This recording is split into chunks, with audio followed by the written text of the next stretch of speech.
શ્રાવણ મહિનાની શુભ શરૂઆત અને એમાં પણ શ્રાવણનો પ્રથમ સોમવાર અલગ અલગ મંદિરોમાં ભક્તોની ભારે ભીડ જોવા મળી રહી છે। વડોદરા શહેરના જેતલપુર રોડ પર કાશી વિશ્વેશ્વર મંદિર આવ્યું છે અને ત્યાં જ ભક્તોની ભારે ભીડ વહેલી સવારથી જોવા મળી રહી છે। ભક્તો શિવલિંગ પર પાણી ચડાવી રહ્યા છે, દૂધ અર્પણ કરી રહ્યા છે, સાથે બિલીપત્ર પણ ચડાવી રહ્યા છે। શિવજીને રીઝવવા માટેનો પ્રયત્ન કરતા હોય ત્યારે વહેલી સવારથી જ અહીંયા મંદિરે લાંબી કતારો જોવા મળી છે। શ્રાવણ મહિનો એટલે મહાદેવની આરાધના કરવાનો મહિનો અને આ જ મહિનામાં ભગવાન ભોળેનાથને રીઝવવા માટે ભક્તો શિવાલયો ખાતે આવી પહોંચતા હોય છે। શિવાલયોમાં હર હર ભોલેનાથથી ગુંજી ઉઠતા હોય ત્યારે કાશી વિશ્વેશ્વર મહાદેવ જે જેતલપુર રોડ ખાતે આવ્યું છે ત્યાં ભક્તોની એટલે કે શિવ ભક્તોની લાંબી કતારો જોવા મળી છે। ભક્તો અહીંયા આરાધના કરવા માટે વહેલી સવારથી આવી પહોંચ્યા છે। શ્રાવણ માસના પ્રથમ સોમવારે સ્પાર્ક ટુડે ન્યૂઝના તમામ દર્શકોને જે શ્રાવણ માસનો પવિત્ર મહિમા આવી રહ્યો છે તેની તમામ સ્પાર્ક ટુડે ન્યૂઝના દર્શકોને હાર્દિક શુભકામનાઓ। આપણી સાથે મહારાજ છે, તેમની સાથે જ વાત કરીશું। જી મહારાજ, આ મંદિર કેટલા વર્ષ હર હર મહાદેવ। નમઃ શંભવાય ચ મયભવાય ચ નમઃ શંકરાય ચ સ્મયકરાય ચ નમઃ શિવાય ચ શિવતરાય ચ। આ મંદિર આશરે 200 વર્ષ જૂનું છે। જેતલપુર વિસ્તારમાં વલ્લભ ચોકની પાસે શ્રી કાશી વિશ્વેશ્વર મહાદેવ મંદિર આવેલું છે અને આની જે મંદિરની જે જીર્ણોદ્ધાર છે, કારણ કે મંદિરની શિવલિંગ જે છે સ્વયંભૂ છે, એટલે મંદિરનો જો જીર્ણોદ્ધાર છે સર સહદેવ ગાયકવાડના હસ્તે આજથી 200 વર્ષ પહેલાં થયેલો હતો।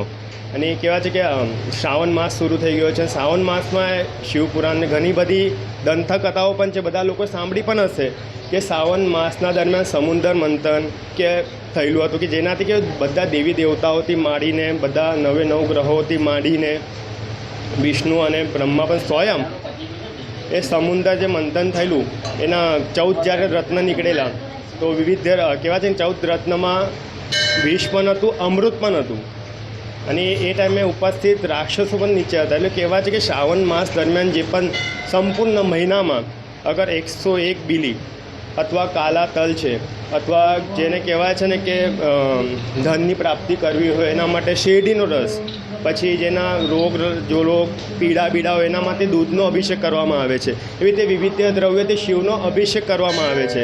અને પછી બીલી, શિવને સૌથી વધારે પ્રિય છે બીલી, ધતુરો, ભાંગ, ભસ્મ આ ચડાવવાથી કહેવાય છે ને કે તમને શિવના પદની પ્રાપ્તિ થાય છે અને તમે નિરંતર કહેવાય છે શ્રાવણ માસ દરમિયાન અગર તમે નિરંતર 1.25 લાખ ઓમ નમઃ શિવાયનો મંત્ર કરો છો તો તમારા વર્ષ દરમિયાન કોઈ પણ કે ને અખડ મૃત્યુ પણ નથી થતી। પછી કોઈ પણ તમને પીડા હોય છે એ પીડા બધી હરી રહે છે। જે શ્રાવણ માસમાં જે ભક્તજનો છે ભોલેનાથને રીઝવવા અનેક નુસ્ખા અપનાવતા હોય છે, સાચી તરીકો કયો?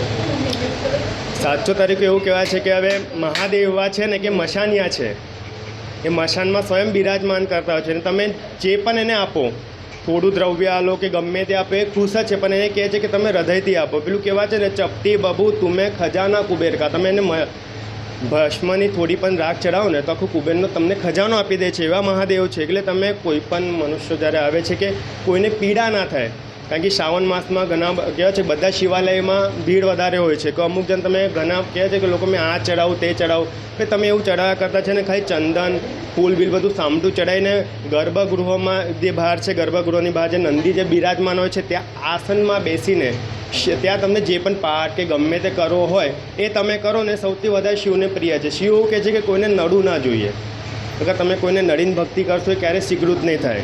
તમે મને ખાલી જે પણ અર્પણ કરશો થોડું કે ગમે તે આપશો ને એ મને સ્વીકાર થશે। એટલે ભક્તિ એવી કરો કે કોઈને નડે ના। બીજી વસ્તુ, તમે જ્યારે પણ મંદિરમાં પ્રવેશ કરો છો તો પહેલાં તો ગણપતિ પ્રથમ પૂજનીય છે, કે તમે ગણપતિનું પૂજન કરો। એના પછી માતાજી છે, માતાજીનું પૂજન કર્યા પછી બહાર છે ને કુર્મા આપ્યો છે એટલે કાચબો છે, કાચબાનું પણ પૂજનનું મહત્ત્વ વધારે છે, કારણ કે સ્વયં વિષ્ણુનું સ્વરૂપ કહેવાય છે। કાચબાનું પૂજન કર્યા પછી શિવનું પૂજન કરો, શિવનું પૂજન કર્યા પછી હનુમાનજી છે બહાર બિરાજમાન થયા છે, એ હનુમાનજીનું પૂજન કર્યા પછી પાછા તમે કાચબા કન જાઓ, કાચબાનું પૂજન કર્યા પછી પાછું નંદીનું જ પૂજન કરો, જેનાથી તમારી ભક્તિ પૂરી થાય અને તમે જે પણ મનોકામના હેતુ તમે વ્રત કરો છો કે શ્રાવણ માસ કરો છો તમારું પૂરું થાય છે। કાવડિયાઓનો પણ ભોલેનાથને પ્રસન્ન કરવા માટે તેઓનું પણ બહુ અલગ મહિમા હોય છે। હા, કાંવડ યાત્રા જે છે જે કહેવાય છે ને કે દર વર્ષે તો આવતી જ હોય છે। શ્રાવણના શેદા સોમ એટલે 2 તારીખે કાવડ આપણા મંદિરે આશરે 2 થી 3 વચ્ચે આપણા મંદિરે પ્રસ્થાન કરતી હોય છે અને કાવડ યાત્રા કહેવાય છે કે ભારત વર્ષમાં જેટલી પણ પવિત્ર નદીઓ છે, ગંગા છે, યમુના છે, કૈલાસ માનસરોવર છે, ઘણા બધા જે નદીઓ છે પવિત્ર છે, એ પવિત્ર જલ લઈને બધા 99 માતા પગે ખુલ્લા પગે મહાદેવને મનાવવા માટે ઘણા બધા કારણ કે મહાદેવ સ્વયં બરોડાના રક્ષક છે. આ તમે જુઓ કે આખું ગુજરાત છે એ વિષ્ણુ નગરી છે, કૃષ્ણની નગરી છે, પણ ખાલી બરોડા જેવું છે ને એ શિવની નગરી છે. તમે આખા ગુજરાતમાં ફરશો ને તમે ખાલી એક જ કહેશે કે બરોડા એ શિવની નગરી છે. બાકી ક્યાં ને કે જ્યાં શિવ હશે ને ત્યાં આજુબાજુમાં પાણી વિરાજમાન કરશે જ. આપણા વડોદરાના આજુબાજુમાં એક તો નર્મદા, મહીસાગર ને સ્વયં વચમાં વિશ્વામિત્રી નદી આવેલી છે. એટલે જ્યાં શિવ હશે ત્યાં નદીઓ સંગમ હોય છે.